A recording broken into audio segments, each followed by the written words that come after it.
Today I want to talk about chipsets, what they are and what they do, and how to choose between them. Should you, for instance, consider this MSI B150A Gaming Pro motherboard, which uses the B150 chipset, as a home for your new Skylake CPU? Or would a Z170 motherboard that uses the Z170 chipset, like this Z170A Gaming M7, be a better fit? I am just itching to find out. Excellent! I was going to show you guys 500 cool features of the Fractal Core 500 ITX case, but that would take way too long, so here are 5. It's compact and sleek with a brushed front panel. It has surprisingly good water cooling support. It has big magnetic dust filters. It supports full-size ATX power supplies, and it has room for 170mm tall CPU coolers. Click the sponsor link in the description for more information. If you've ever picked out parts for a PC in the past, you may have paused upon consideration of the motherboard. After all, when you're finding a motherboard for your build, there's not just CPU socket compatibility to worry about. There's picking the right form factor to fit your case, whether it's ATX like this one, Mini ITX, or Micro ATX. And then you've got to pore over all of the options within those parameters, which can be pretty extensive. Of course, you must ensure that it's got a banging design and color scheme to match your sweet new graphics card. And even beyond all that, there's the huge, daunting list of bandwidth numbers, specs, and port offerings that tends to be the most confusing part. Many of the things on that list are determined by what chipset your motherboard uses. So to help understand what the chipset controls on the motherboard, let's take a look at a lovely block diagram. So this here is the generic 100 series chipset block diagram that Intel provides, specifically in this case talking about the Z170 chipset paired with an i7-6700K processor. So up on top you can see the processor, of course, and then that connects up directly to, for example, the memory here on the top right, DDR4 or DDR3L, depending on what the case may be. It's dual channel, so you have 2 lines going over there. Also on the top left, you'll notice PCI Express connection directly to the CPU, and there's different configurations you can do with that depending on what you have plugged into it. Below the CPU, you will notice a connection, in this case DMI 3.0 or Direct Media Interface, which connects to the chipset. And then the chipset is where everything else connects up, so you can see all this stuff branching off of that. So that includes, for example, up to 20 PCI Express Gen 3 lanes. Those are grouped in clusters of 4, and those can be used to connect up M.2 ports for high-speed SSDs, for example. Also, you've got USB 2.0 and 3.0 that are available, again up to 10 USB 3.0, up to 14 USB 2.0. These numbers all vary depending on what is connected, because there's a limit to the total available bandwidth, but that's why it kind of varies a little bit from motherboard to motherboard, for example. You also have some other stuff down here like integrated LAN, some extra Intel features like management engine, extreme tuning utility. I'm not going to really go into those too much, just to say sometimes they're there, sometimes they're not, and look them up individually if you want to see what they do. Over here on the right, you'll notice Intel Rapid Storage technology for PCI Express storage. That will allow you to set up RAID configurations, and that's not available on all the chipsets. Also, you have your SATA ports. 6 is the standard, SATA Rev 3, 6 gigabit per second ports, and also Intel HD audio.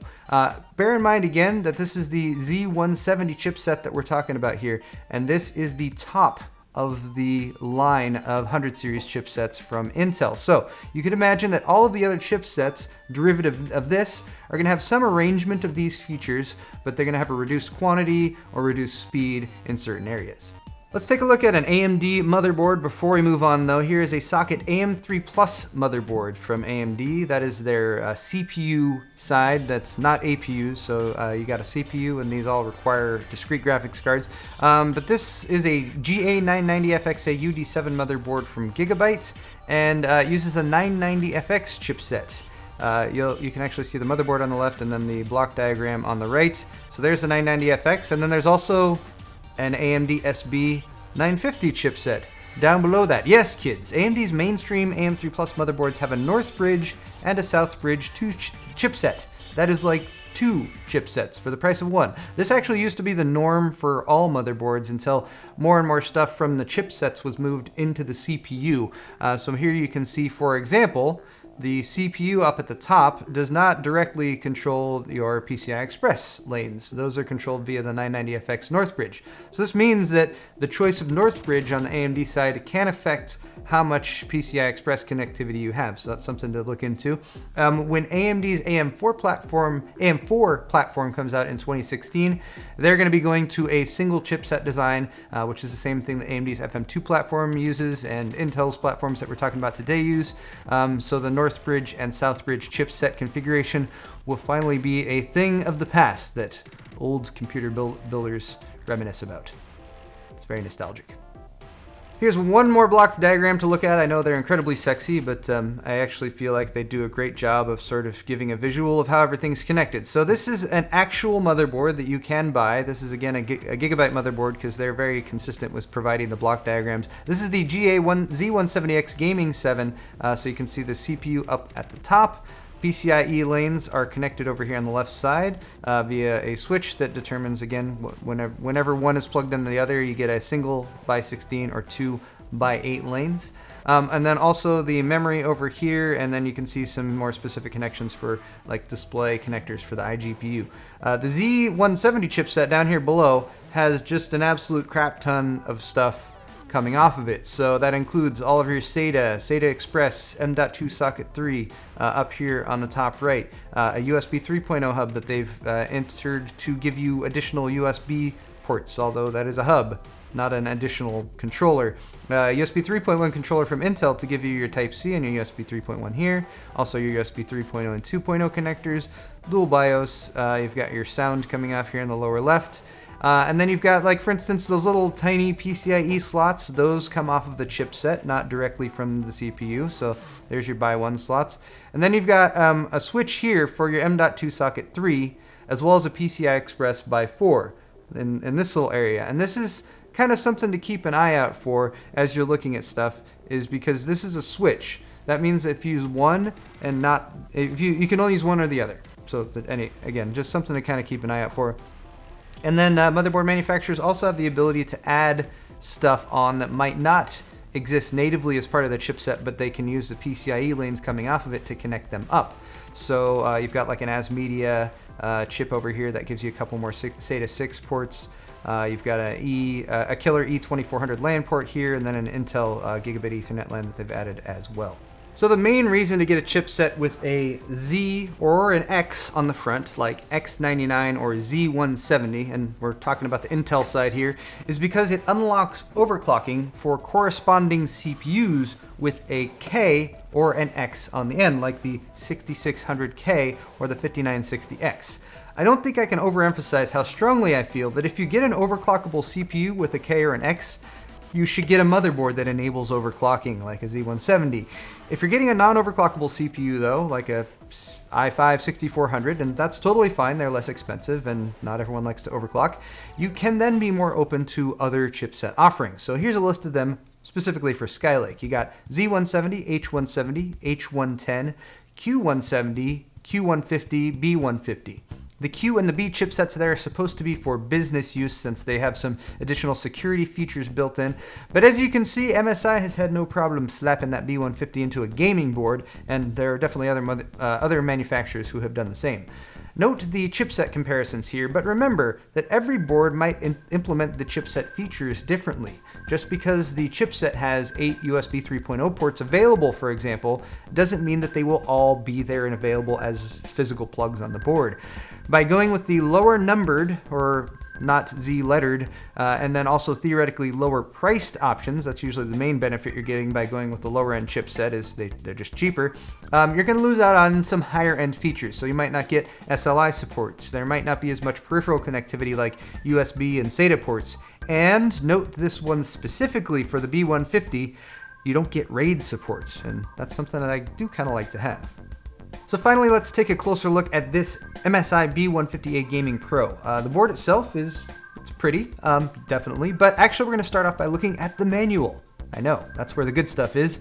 Here we can see standard PCIe setup 16X. Bear in mind there is no SLI. Also bear in mind this is a dual manual. It's used for both the H170A and the B150A versions of this board. So even though both of these boards have 6 SATA Rev 3 ports, the B150 again does not support RAID. That is kind of sad, but I guess that's what the H170A is for, if you don't want overclockability but you do want RAID.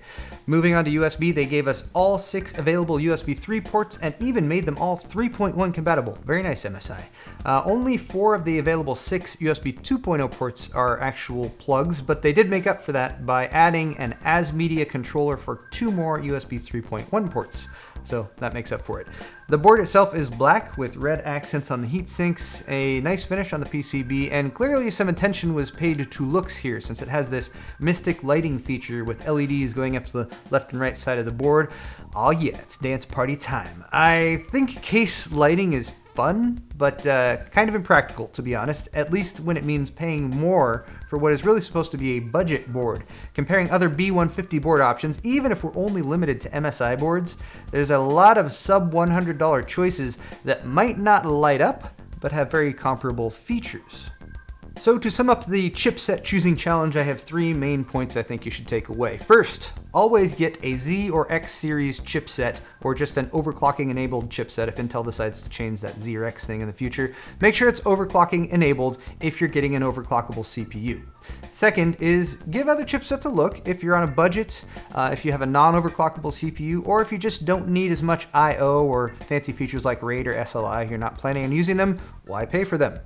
Third, you should always reality check what motherboard you're actually choosing. Even if you've researched the chipsets, they don't always implement all of the features of any given chipset on any given motherboard, so reality checking is definitely important. Ultimately, I feel a little bit odd about the B150A Gaming Pro from MSI, mainly due to the existence of the kind of blingy lighting features and a relatively high price tag. It's $120, and for that much you can get a Z170 board. I am always one personally who will opt for more speed or more usable features over aesthetic improvements like LED lighting, but I suppose it does have that USB 3.1 on there, which is nice. And there's someone out there who's on a very specific budget, but who also really wanted to add that touch of flair to their build, and he can get windowed cases for very cheap now, so I suppose it is cool to have that RGB control. But if I may echo a sentiment that I've heard many times since RGB lighting became popular in the last, I don't know, year, please, MSI and other manufacturers, make the rest of the design color neutral if you have RGB lighting, preferably all black.